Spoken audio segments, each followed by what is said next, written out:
Friends, कैसे हैं आप सभी। आशा करता हूँ आप सभी अच्छे होंगे, आपकी तैयारी अच्छे से चल रही होगी। तो दोस्तों, अभी तक हमारे आरपीएफ कांस्टेबल के 5 प्रैक्टिस सेट हो चुके हैं और ये हमारा प्रैक्टिस सेट नंबर 6 है। तो दोस्तों, अगर आपको ये वीडियो अच्छी लग रही हो तो चैनल को जरूर सब्सक्राइब कर लीजिएगा। इसमें हम लगभग 41 प्रैक्टिस सेट कराएंगे।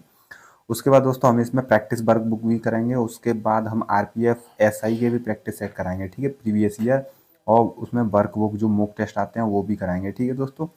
तो आपका जब तक एग्ज़ाम नहीं होगा तब तक ये कंटिन्यूस आपके पास वीडियो आती रहेंगी। अगर आपको वीडियो हेल्पफुल लगे तो चैनल को सब्सक्राइब जरूर कर लीजिएगा। तो शुरू करते हैं अपने पहले प्रश्न से। पहला प्रश्न है हमारा इसमें कि भारतीय दूरसंचार नियामक प्राधिकरण ट्राई, यानी इसकी शॉर्ट फॉर्म होती है telecom regulatory authority of India, का मुख्यालय कहाँ स्थित है?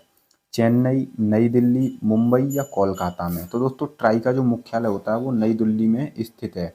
और जो ट्राई की जो स्थापना हुई थी वो 1997 के अधिनियम के द्वारा हुई थी, यानी कि भारतीय दूरसंचार नियामक प्राधिकरण की स्थापना 1997 में हुई थी और इसका मुख्यालय नई दिल्ली में स्थित है। अगला प्रश्न देखेंगे, प्रश्न नंबर 2 है, जिस धन को भूमि, भवन, मशीन और अन्य उपकरण जैसी परिसंपत्तियों को खरीदने के लिए खर्च किया जाता है उसे क्या कहते हैं? उसको निवेश कहेंगे, व्यय कहेंगे, संवितरण या उपभोग? तो जो भूमि, भवन, मशीन और अन्य उपकरण जैसी जो परिसंपत्तियां खरीदी जाती हैं उनको निवेश निवेश कहा जाता है। क्या कहा जाता है? उनको निवेश कहते हैं। इसका सही आंसर होगा ऑप्शन नंबर 1। अगला प्रश्न देखेंगे, प्रश्न नंबर 3 है, निम्न में से क्या भारत के संविधान की प्रस्तावना का भाग नहीं है? स्वतंत्रता नहीं है, राष्ट्रीय ध्वज, समानता या न्याय? तो दोस्तों, जो प्रस्तावना में स्वतंत्रता का उल्लेख है, समानता भी है, न्याय भी है, लेकिन राष्ट्रीय ध्वज नहीं है। तो इसका सही आंसर होगा ऑप्शन नंबर 2, राष्ट्रीय ध्वज प्रस्तावना का भाग नहीं है। अगला प्रश्न देखेंगे, प्रश्न नंबर 4 है। प्रश्न नंबर 4 में कहा गया है, जो फॉर्मूला 1 में चालकों को महत्वपूर्ण संदेश देने के लिए विभिन्न रंगों के ध्वजों का प्रयोग किया जाता है, सफेद ध्वज किसे इंगित करती है? तो दोस्तों, उसमें जो सफेद ध्वज दिखाया जाता है वो किस लिए दिखाया जाता है? तो देखते हैं इसमें। ऑप्शन 1 है ट्रैक पर तेज गति से चलने वाले वाहनों को चेतावनी देने के लिए, या ट्रैक पर वाहन के टायर की हालत की चेतावनी के लिए, या ट्रैक पर धीमी गति से चलने वाले वाहन की चेतावनी के लिए, या वाहन के बारे में सूचना देने के लिए। तो दोस्तों, जो सफ़ेद झंडी दिखाई जाती है, सफ़ेद ध्वज दिखाया जाता है, वो इसलिए दिखाया जाता है कि ट्रैक पर धीमी गति से चलने वाले चालक को चेतावनी दी जाती है उससे, ठीक है दोस्तों। तो इसका ऑप्शन नंबर 3 इसका सही आंसर होगा। अगला प्रश्न देखेंगे, प्रश्न नंबर 5 है कि जबलपुर शहर किस नदी के किनारे स्थित है? किस नदी के किनारे है? भीमा, ब्रह्मपुत्र, महानदी या नर्मदा? तो दोस्तों, जबलपुर शहर जो है ये कहाँ पर स्थित है? ये मध्य प्रदेश में स्थित है और ये नर्मदा नदी के किनारे स्थित है, ठीक है दोस्तों। Option number 4। अगला प्रश्न, प्रश्न नंबर 6 है, महिला और बाल विकास मंत्रालय में वर्तमान में मंत्रिमंडल सदस्य कैबिनेट मंत्री कौन है? तो दोस्तों, ये प्रीवियस ईयर के यानी कि 2019 का पूछा गया था, लेकिन अब इसमें पहले तो ऑप्शन देखेंगे, श्री जगत प्रकाश नड्डा, चौधरी बीरेंद्र सिंह, मेनका संजय गांधी या श्री अनंत गीते? तो दोस्तों, 2019 के समय तो श्रीमती मेनका गांधी थी, लेकिन वर्तमान में 2024 में इस समय स्मृति ईरानी है। कौन है? स्मृति ईरानी वर्तमान में महिला और बाल विकास मंत्रालय में मंत्रिमंडल सदस्य हैं। तो इसका सही आंसर होगा स्मृति ईरानी, ठीक है दोस्तों। अगला प्रश्न देखेंगे, प्रश्न नंबर 7 है, भारत के प्रथम मुस्लिम राष्ट्रपति कौन हैं? कौन थे भारत के प्रथम मुस्लिम राष्ट्रपति? श्री मोहम्मद इकबाल, या फिर डॉक्टर एपीजे अब्दुल कलाम, या डॉक्टर जाकिर हुसैन, या डॉक्टर मनमोहन सिंह? तो दोस्तों, भारत के प्रथम मुस्लिम राष्ट्रपति डॉक्टर जाकिर हुसैन थे और ये भारत के तीसरे नंबर के राष्ट्रपति थे, ठीक है दोस्तों। तीसरे नंबर के राष्ट्रपति थे और प्रथम मुस्लिम राष्ट्रपति डॉक्टर जाकिर हुसैन थे। अगला प्रश्न है, प्रश्न नंबर 8 है, राष्ट्रीय कैडेट के संस्थापक कौन हैं? यानी कि एनसीसी, नेशनल कैडेट कोर के संस्थापक कौन थे? Option 1 Hridaynath Kunzru, John Nicholson, हफरोज या ज्योतिराव फूले? तो दोस्तों, एनसीसी की जो स्थापना को श्रेय जाता है यानी संस्थापक जाता है वो हृदयनाथ कुंजरू है। कौन है? हृदयनाथ कुंजरू इसकी स्थापना संस्थापक माने जाते हैं, ऑप्शन नंबर 1। और दोस्तों, एनसीसी की जो स्थापना हुई थी वो 1948 यानी कि 1948 में हुई थी। तो इसका सही ऑप्शन ऑप्शन नंबर 1 है। अगला प्रश्न, प्रश्न नंबर 9 है, कौन सा देश प्राकृतिक रबड़ का सबसे बड़ा उत्पादक है? कौन सा देश है? लाइबेरिया, चीन, थाईलैंड या श्रीलंका? तो दोस्तों देश जो है प्राकृतिक रबड़ का सबसे बड़ा उत्पादक है वो है थाईलैंड। ऑप्शन नंबर 3 इसका सही आंसर होगा। दोस्तों भारत में ऐसा कौन सा राज्य है जो प्राकृतिक रबड़ का सबसे बड़ा उत्पादक है? तो वो है भारत में केरल राज्य। ठीक है दोस्तों, ये भारत का है और ये विश्व का थाईलैंड है। अगला प्रश्न है, माइकल जॉर्डन किस खेल से संबंध है? तो उस समय माइकल जॉर्डन का पूछा गया था कि किस खेल से संबंधित थे? रग्बी, बास्केटबॉल, लॉन टेनिस या फुटबॉल?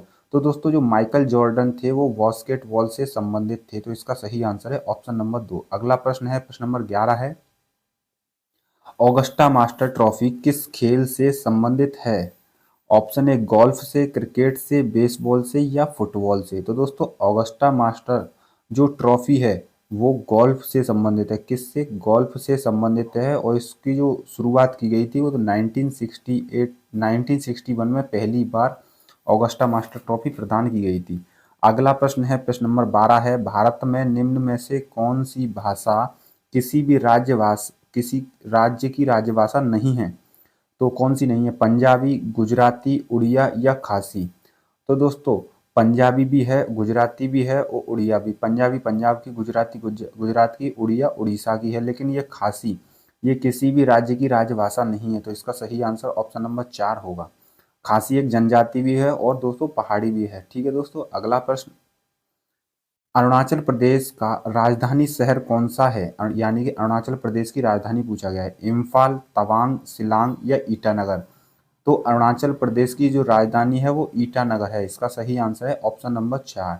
और दोस्तों अरुणाचल प्रदेश जो है ये 3 देशों के साथ सीमा साझा करता है। कितने देशों के साथ? 3 देशों के साथ। पहला है म्यांमार, उसके बाद भूटान और चीन। इन 3 देशों से अपनी सीमा लगाता है अरुणाचल प्रदेश। अगला प्रश्न है, प्रश्न नंबर 14 है, ई शासन में G2E से क्या तात्पर्य है?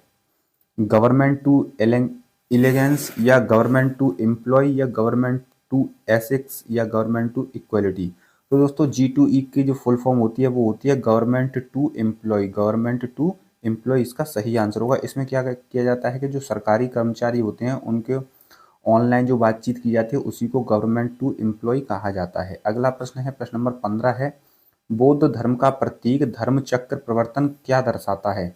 प्रथम उपदेश को, जन्म को, अंतिम उपदेश को या मृत्यु को? तो दोस्तों धर्म चक्र प्रवर्तन महात्मा बुद्ध से संबंधित है और उनके द्वारा दिए गए प्रथम उपदेश को यह दर्शाता है। तो इसका सही आंसर होगा ऑप्शन नंबर 1। और प्रथम उपदेश उन्होंने दिया था ये सारनाथ कहाँ है? उत्तर प्रदेश में स्थित है सारनाथ। और उनकी मृत्यु जो हुई थी उसको किससे दर्शाया जाता है? उसको दर्शाया जाता है महापरिनिर्वाण से। कहाँ, किससे? महापरिनिर्वाण से दर्शाया जाता है। और इनका जो जन्म हुआ था वो 563 ईसा पूर्व में हुआ था और इनकी मृत्यु 483 ईसा पूर्व में हुई थी। ठीक है दोस्तों, अगला प्रश्न है, प्रश्न नंबर 16 है, फास्फोरस के लिए प्रतीक क्या है? फास्फोरस के लिए प्रतीक क्या है? PH, PR या H या P? तो फास्फोरस के लिए जो प्रतीक होता है वो होता है P और इसका परमाणु क्रमांक होता है 15। अगला प्रश्न है, प्रश्न नंबर 17 है, भारत के प्रधानमंत्री को शपथ कौन दिलवाता है? राज्यपाल, मुख्य न्यायाधीश, उपराष्ट्रपति या राष्ट्रपति? तो दोस्तों भारत के जो प्रधानमंत्री को शपथ दिलवाते हैं वो मुख्य न्यायाधीश दिलवाते हैं, सुप्रीम कोर्ट के मुख्य न्यायाधीश दिलवाते हैं। अगला प्रश्न है, प्रश्न नंबर 18 है, घनत्व की SI इकाई क्या है? किलोग्राम मीटर प्रति सेकंड स्क्वायर, किलोग्राम मीटर प्रति क्यूब या किलोग्राम स्क्वायर प्रति मीटर स्क्वायर? तो दोस्तों घनत्व की जो SI इकाई है या फिर मात्रक है उसको कहा जाता है किलोग्राम प्रति मीटर स्क्वायर। ठीक है दोस्तों, किलोग्राम प्रति मीटर स्क्वायर। अगला प्रश्न है, पानीपत का द्वितीय युद्ध कब हुआ था?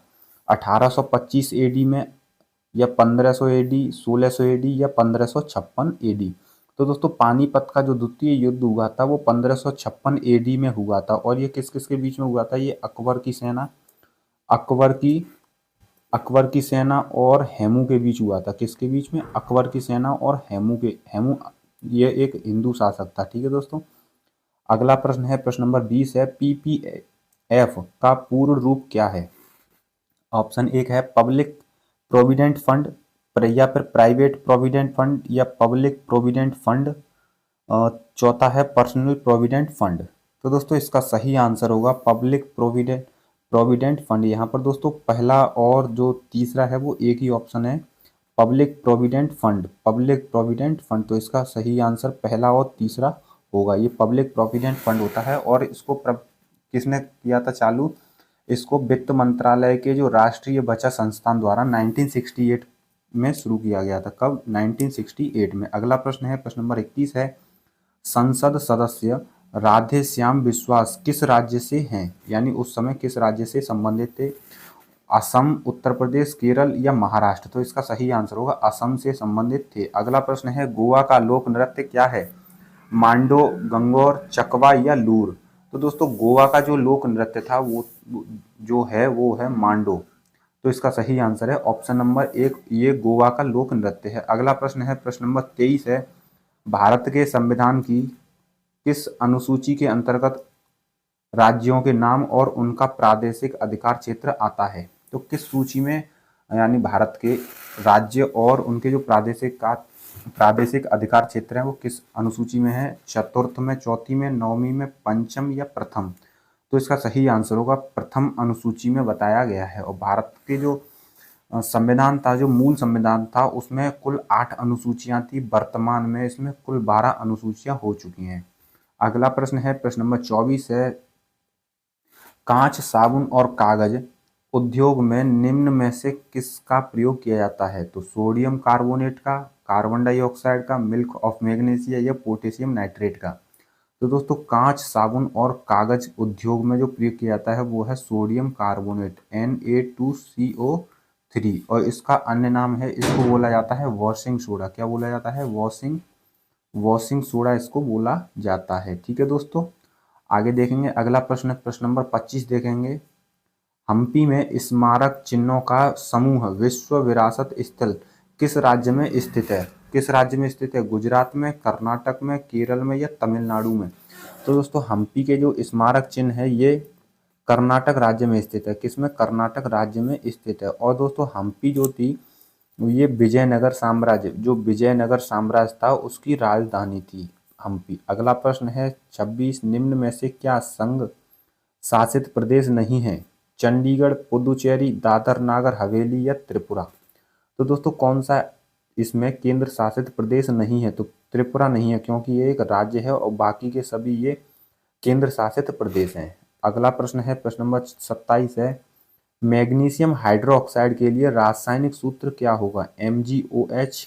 MgOH का होल ट्वाइस या MgOH का होल थ्राइस या Mg2OH? तो दोस्तों मैग्नीशियम हाइड्रोक्साइड का जो रासायनिक सूत्र होता है वो होता है MgOH का होल ट्वाइस। अगला है, बर्फ का अपवर्तक सूचकांक क्या है? तो दोस्तों बर्फ का अपवर्तनांक या अपवर्तक सूचकांक क्या होता है? ऑप्शन 1 है 1.31 या 0 या 0.5 या 1.1। तो बर्फ का जो अपवर्तनांक सूचकांक होता है वो होता है 1.31। इसका सही आंसर है। अगला प्रश्न है, भारत का राष्ट्रीय वृक्ष कौन सा है? ऑप्शन 1 नारियल का वृक्ष, बट वृक्ष, चिनार वृक्ष या ताड़ का वृक्ष? तो भारत का जो राष्ट्रीय वृक्ष है वो है बट वृक्ष, इसी को कहा जाता है बरगद। ठीक है दोस्तों, बरगद इसी का नाम, अन्य नाम है। अगला प्रश्न है, प्रश्न नंबर 30 है, श्री फिरोज शाह मेहता ने कौन सा समाचार पत्र प्रारंभ किया था? Good times, Bombay Chronicle, Deccan Chronicle या डेक्कन टाइम्स? तो फिरोज शाह मेहता के द्वारा बॉम्बे क्रॉनिकल समाचार पत्र प्रारंभ किया गया था। और फिरोज शाह मेहता दोस्तों ये 1890 ईस्वी में कांग्रेस के अध्यक्ष थे। किसके अध्यक्ष थे? कांग्रेस के अध्यक्ष रह चुके हैं फिरोज शाह मेहता। इन्हीं को मुंबई का शेर कहा जाता है। इनको क्या कहा जाता है? मुंबई का शेर कहा जाता है। अगला प्रश्न है, प्रश्न नंबर 31 है, भारत का मार्टिन लूथर किसे कहा जाता है? लॉर्ड रिपन को या बाल गंगाधर तिलक को या दयानंद सरस्वती या सुभाष चंद्र बोस को? तो दोस्तों भारत का जो मार्टिन लूथर कहा जाता है वो दयानंद सरस्वती को कहा जाता है। इसका सही आंसर है ऑप्शन नंबर 3। स्वामी दयानंद सरस्वती के द्वारा 1875 ईस्वी में आर्य समाज की स्थापना की गई थी। किसकी? आर्य समाज की स्थापना की गई थी 1875 ईस्वी में। अगला प्रश्न है, प्रश्न नंबर 32 है, प्रकाश किरण के रंगीन घटक के बैंड को इसकी खाली स्थान कहते हैं, क्या कहते हैं? फ्रीक्वेंसी कहते हैं, बैंडविड्थ विड्थ कहते हैं, या वेवलेंथ, या स्पेक्ट्रम। तो दोस्तों प्रकाश किरण के जो रंगीन घटक होते हैं उनके जो बैंड होता है, इकट्ठे होते हैं, उसको कहा जाता है स्पेक्ट्रम। और जब इनको अलग कर दिया जाता है तो उसको बोला जाता है परिक्षेपण कहा जाता है। क्या कहा जाता है? परिक्षेपण। ठीक है दोस्तों, आगे अगला प्रश्न है, प्रश्न नंबर 33 है, विटामिन ई का रासायनिक नाम क्या है? तो विटामिन ई का जो रासायनिक नाम क्या है? ऑप्शन एक कैल्सीफेरॉल, एस्कॉर्बिक एसिड, टोकोफेरॉल, या फॉलिक एसिड। तो विटामिन ई का रासायनिक नाम होता है टोकोफेरॉल। इसका सही आंसर है ऑप्शन नंबर 3। तो दोस्तों विटामिन ई की कमी से पुरुषों में जो मेल होते हैं उनमें नपुंसकता हो जाती है, नपुंसकता की बीमारी बन जाती है। और जो महिलाएं होती हैं फीमेल में बांझपन की बीमारी हो जाती है इसकी कमी से। ठीक है दोस्तों, बांझपन की। अगला प्रश्न लिखेंगे, प्रश्न नंबर 34 है, किस राज्य में भौरम देव मंदिर स्थित है? छत्तीसगढ़ में, दिल्ली में, असम में, या गोवा में? तो भौरम देव जो मंदिर है ये छत्तीसगढ़ राज्य में स्थित है। और भौरम देव मंदिर भगवान शिव को समर्पित है। किसको? भगवान शिव को समर्पित है। अगला प्रश्न देखेंगे, प्रश्न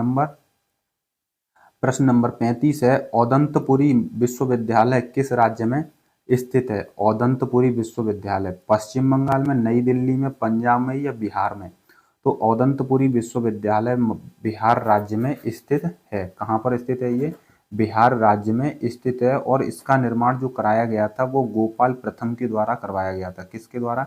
गोपाल प्रथम ने इसका निर्माण किया था। अगला प्रश्न है, प्रश्न नंबर 36 है, जापान की राजधानी क्या है? बीजिंग, काहिरा, टोक्यो, या वॉशिंगटन डीसी? तो दोस्तों जापान की राजधानी टोक्यो है। और जापान की मुद्रा का नाम क्या है? जापान की मुद्रा का नाम है येन। अगला प्रश्न है, डी वाई पाटिल स्टेडियम कहाँ स्थित है? मुंबई में, चेन्नई में, पणजी में, या शिलोंग में? तो डी वाई पाटिल स्टेडियम ये मुंबई में स्थित है। कहाँ पर स्थित है? ये मुंबई में स्थित है। और ये क्रिकेट और फुटबॉल के लिए प्रसिद्ध है। अगला प्रश्न है 38, मकड़ी के अध्ययन को क्या कहते हैं? कृषि विज्ञान, जीव विज्ञान, नृह विज्ञान, या आर्कनोलॉजी? तो दोस्तों स्टडी ऑफ स्पाइडर यानी मकड़ी के अध्ययन को आर्कनोलॉजी कहा जाता है। ऑप्शन नंबर 4 इसका सही आंसर है। अगला है प्रश्न नंबर 39, यूनाइटेड किंगडम किसको कहा जाता है? जो ग्रेट ब्रिटेन और उत्तरी आयरलैंड है इनको मिलाकर यूनाइटेड किंगडम कहा जाता है। इसकी मुद्रा का क्या नाम है? दीनार, डॉलर, रिंगिट, या फिर पौंड स्टर्लिंग? तो दोस्तों यूनाइटेड किंगडम यानी कि यूके की जो मुद्रा है वो है पौंड स्टर्लिंग। इसका सही आंसर है ऑप्शन नंबर 4। अगला है, रेत से बने स्थान और समुद्र के भीतर जमीन की पट्टी द्वारा समुद्र से अलग हुए क्षारीय पानी की झील को क्या कहते हैं? ऐसी झील को क्या कहते हैं? विवर्तनिक, वर्षा, लेगून, या ग्लेशियर? तो दोस्तों इस तरह से बनी हुई जो पानी की झील होती है उसको लेगून कहा जाता है। इसका सही आंसर है ऑप्शन नंबर 3।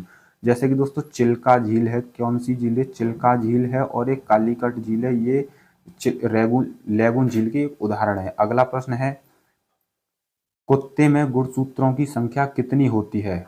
23 जोड़े, 12 जोड़ी, 32 जोड़ी, या 39 जोड़ी? तो दोस्तों कुत्ते में जो गुणसूत्रों की संख्या होती है वो 39 जोड़ी होती है, यानी कि 78 गुणसूत्र कुत्ते में पाए जाते हैं। तो दोस्तों गुणसूत्रों को हम क्रोमोसोम कहते हैं। क्या कहते हैं? क्रोमोसोम कहते हैं। ये जो सेल होती है, सेल के जो केंद्रक होता है, सेल के केंद्रक में स्थित होता है क्रोमोसोम। क्रोमोसोम किस किस से मिलकर बना होता है? ये डीएनए इसमें होता है, और होता है इसमें प्रोटीन। ठीक है दोस्तों, इनसे मिलकर बना होता है। मनुष्यों में जो मेल होते यानी कि पुरुष होते हैं, यानी कि मनुष्यों में गुणसूत्रों की संख्या होती है 23 जोड़े, कुल होते हैं 46। ठीक है दोस्तों, अगला प्रश्न है, प्रश्न नंबर 42 है, निम्नलिखित में से किस ग्रह को युद्ध का रोमन देवता कहा जाता है? तो किसको कहा जाता है युद्ध का रोमन देवता? पृथ्वी को, प्लूटो को, शुक्र को, या मंगल को? तो इसका सही आंसर है मंगल को कहा जाता है युद्ध का रोमन देवता। इसी को कहा जाता है युद्ध का रोमन देवता, और इसको कहा जाता है प्राचीन सभ्यता का रक्षक भी इसी को कहा जाता है। अगला प्रश्न है, प्रश्न नंबर 43 है, संविधान सभा की कार्यकारिणी क्रम समिति के अध्यक्ष कौन थे? सरदार वल्लभ भाई पटेल, डॉक्टर राजेंद्र प्रसाद, के एम मुंशी, या पंडित जवाहरलाल नेहरू? तो दोस्तों इसका सही आंसर होगा के एम मुंशी, संविधान सभा की कार्यकारिणी क्रम समिति के अध्यक्ष थे। अगला प्रश्न है, प्रश्न नंबर 44 है, रूपकुंड झील किस राज्य में स्थित है? केरल में, अरुणाचल प्रदेश में, असम में या उत्तराखंड में?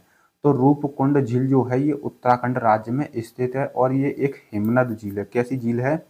ये एक हिमनद झील है। अगला प्रश्न देखेंगे, प्रश्न नंबर 45 है इसमें, खेल कूद में ITTF का पूर्ण रूप क्या है? International table tennis federation, international table tennis federation, international tennis federation, international team handball federation या इंटरनेशनल चॉक बॉल फेडरेशन? तो इसका फुल फॉर्म होता है इंटरनेशनल टेबल टेनिस फेडरेशन होता है। इसका सही आंसर पहला इसका सही होगा। इसका हेडक्वार्टर कहाँ है? इसका जो हेडक्वार्टर होता है वो लुसाने में है। कहाँ है? लुसाने, स्विट्जरलैंड में स्थित है। अगला प्रश्न है 46, मध्य प्रदेश में निम्न में से कौन सा बाघ अभ्यारण्य स्थित है? पन्ना राष्ट्रीय उद्यान, बांदीपुर राष्ट्रीय उद्यान या फिर मानस राष्ट्रीय उद्यान या नागरहोल राष्ट्रीय उद्यान? तो दोस्तों मध्य प्रदेश में स्थित बाघ अभ्यारण्य कौन सा है? ये है पन्ना राष्ट्रीय उद्यान, इसका सही आंसर है। ये मध्य प्रदेश में है। बांदीपुर कर्नाटक राज्य में स्थित है, मानस ये असम में स्थित है और नागरहोल ये कर्नाटक राज्य में स्थित है। अगला प्रश्न है, प्रश्न नंबर 47 है, बड़ा तटस्थ पृथ्वी का बड़ा तटस्थ उपग्रह कौन सा है? चारोन, फोबोस, डीमोस या चंद्र? तो दोस्तों पृथ्वी का जो बड़ा तटस्थ उपग्रह है वो है चंद्र। इसी को कहा जाता है गैनीमेड। क्या कहा जाता है? गैनीमेड इसी को कहा जाता है। अगला प्रश्न है, प्रश्न नंबर 48 है, भारतीय पुरुष क्रिकेट टीम के बॉलिंग कोच वर्तमान में कौन है? यानी कि उस समय पूछा गया था कौन थे? तो जवागल श्रीनाथ, वेंकटेश प्रसाद, भरत अरुण या रमेश पवार? तो दोस्तों उस समय बॉलिंग जो कोच थे वो थे भरत अरुण। वर्तमान में ये कोलकाता नाइट राइडर के बॉलिंग कोच हैं। किसके हैं? कोलकाता नाइट राइडर के। अगला प्रश्न है, दिबांग जैव मंडल कहाँ स्थित है? दिबांग ओडिशा में, राजस्थान में, आंध्र प्रदेश में या अरुणाचल प्रदेश में? तो दिबांग जैव मंडल जो है अरुणाचल प्रदेश में स्थित है। कहाँ स्थित है? अरुणाचल प्रदेश में स्थित है। अगला प्रश्न है, प्रश्न नंबर 50 है, 8वीं पंचवर्षीय योजना की अवधि क्या है? 1992 से 1997, 1993 से 1998, 1994 से 1999 या 1990 से 1995? तो दोस्तों 8वीं जो पंचवर्षीय योजना थी उसका जो कार्यकाल था, उसकी अवधि थी 1992 से 1997 और इसको राव और मनमोहन योजना भी कहा जाता है। क्या कहा जाता है? राव और मनमोहन योजना भी कहा जाता है। ठीक है दोस्तों, तो हमारे यहाँ पर जीके जीएस के 50 प्रश्न पूरे हो चुके हैं और अगर ये वीडियो आपको थोड़ी सी भी हेल्पफुल लगी हो तो अपने दोस्तों के साथ जरूर शेयर कीजिएगा, सब्सक्राइब भी कर लीजिएगा। जय हिंद दोस्तों।